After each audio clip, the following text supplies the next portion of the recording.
विधानसभा में कल बजट पेश हुआ। समाजवादी पार्टी का कहना था कि अगर पीडीए के मुद्दे पर सरकार फेल होती है और पीडीए को इससे लाभ नहीं मिलता है तो हम लोग इसका विरोध करेंगे।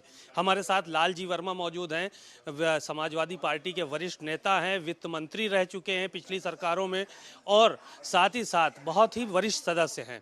बात करते हैं उनसे। सर, पीडीए को कुछ मिला, हासिल हुआ कुछ इस बजट में? आपको क्या लग रहा है? जो बजट प्रस्तुत किया माननीय सुरेश खन्ना जी द्वारा, वो पूरी तरह से पीडीए के लिए निराशाजनक बजट है।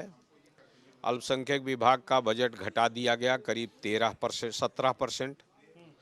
पिछड़ी जात, दलित, अनुसूचित जात का जो बजट है उसमें भी सार्थक अमाउंट नहीं रखा गया है।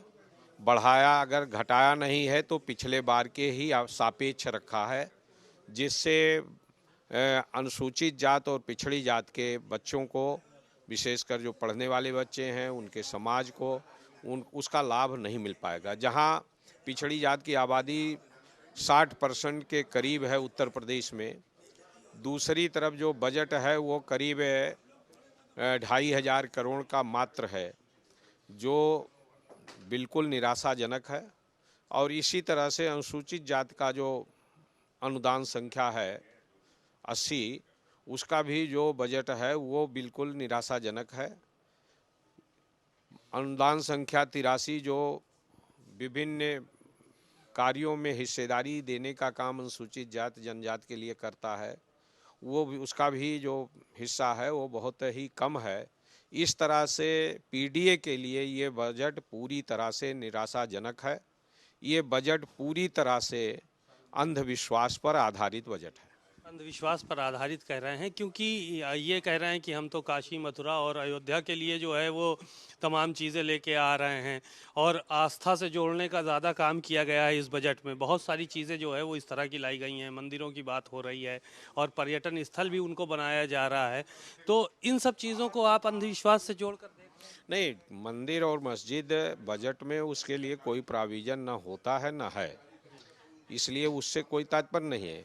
लेकिन उस दिशा में लोगों का ध्यान मोड़ने के लिए ऐसे ऐसे फिजूल के कामों में खर्च करने का प्रोविजन किया गया है, जिसका न तो तीर्थ स्थल से कोई मतलब है और न जनता के आम सुविधाओं से तात्पर्य है। ऐसे ऐसे जो उनके जिसमें लोगों का ध्यान भटके मूल समस्याओं से। मूल समस्या है बेरोजगारी। आज प्रदेश का नौजवान बेरोजगार है। आउटसोर्सिंग से 4th क्लास को रोजगार देने का काम करते हैं, जिसके कारण उनके साथ बड़े पैमाने पर विश्वासघात होता है। ठेकेदार का ठेका होता है, वो उसमें एम्प्लॉई रखता है और वो चतुर्थ श्रेणी का काम करने वाले को उससे इस बात की मांग करता है कि अपने वेतन से जो हम आपके अकाउंट में भेज रहे हैं, हमें 2,000 रुपया, 4,000 रुपया महीना दो। अगर वो नहीं देता तो उसको निकाल बाहर कर देते हैं। इस तरह से आम लोगों का, बेरोजगार नौजवानों का उत्पीड़न होने का काम हो रहा है। हमारे यहाँ संस्था है एनटीपीसी, करीब 2,000 लोग आउटसोर्सिंग से काम कर रहे हैं और हर बार ठेकेदार बदलता है, उनको निकाल दिया जाता है। तो इसी तरह से यह सरकार 4th क्लास एम्प्लॉई को बंधुआ मजदूर से भी खराब स्थिति में ले जाने का काम कर रही है। ये उनके हित में काम नहीं कर रही है। दूसरी तरफ जहां बेरोजगार नौजवान, दूसरे महंगाई जो बढ़ी है उसको घटाने के लिए कोई इसमें कदम नहीं उठाया गया। किसान को आमदनी बढ़े, उसके लिए उसको सस्ती बिजली मिले, सस्ती सिंचाई के साधन हो, उसके लिए खाद्य व्यवस्था अच्छी हो, रासायनिक उर्वरक मिले, कीटनाशक दवा मिले, अच्छा उसको बीज मिले। इन सब चीज़ों के बारे में उस बजट में कोई प्राविधान नहीं किया गया है। एक आखिरी सवाल और था।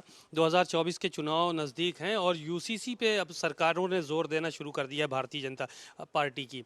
आज जो है उत्तराखंड में यूसीसी लागू करने के लिए आज प्रस्ताव रखा जाएगा, पुष्कर सिंह धामी रख रहे हैं और केंद्र की तरफ से भी इशारा मिल रहा है इस तरह से कि यूसीसी लागू करेंगे, कॉमन सिविल कोड लागू करेंगे।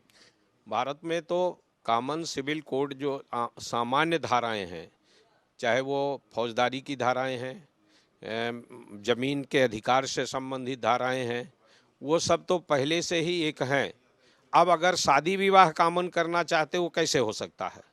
हमारी परंपरा है कि हम दूसरी रीत से शादी करेंगे, किसी का है कि वो मंदिर में शादी करेगा, कोई है निकाह पढ़ा के शादी करेगा, तो उसके लिए कामन धारा कैसे हो सकती है?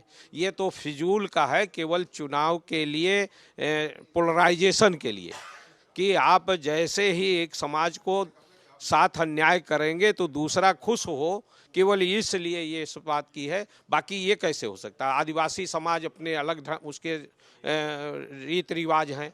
आप एक तरफ तो सनातन की बात करते हो, दूसरी तरफ ये कॉमन कोड लाने की बात करते हो। ये कैसे हो सकता है व्यक्तिगत जीवन में?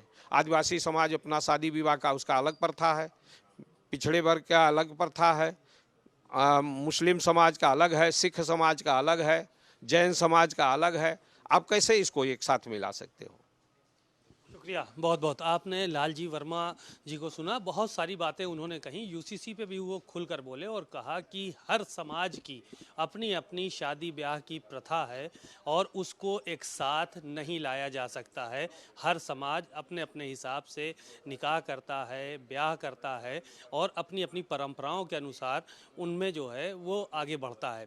लेकिन अब सरकार पोलराइजेशन के लिए इस तरह के कानून लाने की कोशिश कर रही है। कैमरामैन पंकज निगम के साथ सीमा अब नकवी, भारत समाचार, लखनऊ।